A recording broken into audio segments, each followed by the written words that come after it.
नमस्कार, आवाज इंडिया में आप सभी का स्वागत है। मैं हूं सीमा। आज हम बात करेंगे इनकम टैक्स विभाग के ताजा आंकड़ों की, जो ये दर्शाते हैं कि भारत के मध्यम वर्ग में राज्यवार असमानता बहुत ज्यादा है। गुजरात, जो देश के आर्थिक रूप से सबसे विकसित राज्यों में से एक माना जाता है, मध्यम वर्ग के मामले में झारखंड और बिहार के पीछे है। आंकड़ों की माने तो झारखंड 20%, गुजरात 7%।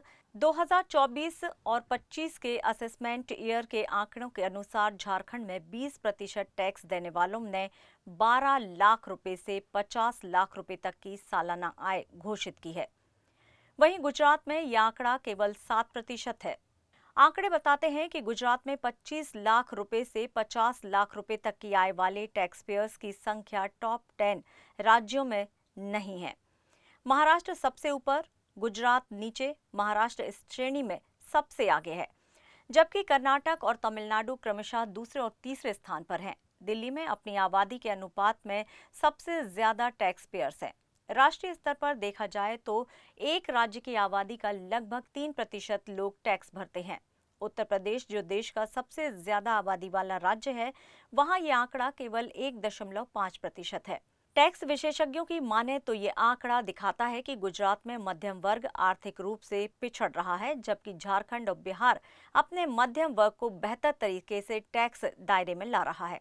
एक बिजनेसमैन प्रोफेशनल के अनुसार गुजरात में बड़े उद्योगपति हैं, लेकिन मध्यम वर्ग के लोग बड़ी आय घोषित नहीं कर पा रहे हैं।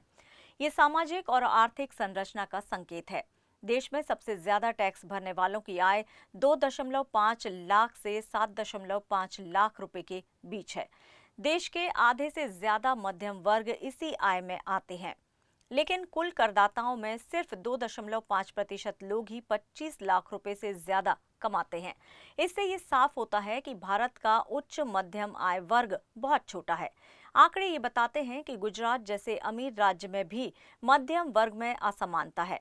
वहीं झारखंड और बिहार जैसे राज्य मध्यम वर्गीय टैक्स पेयर में बेहतर प्रदर्शन कर रहे हैं।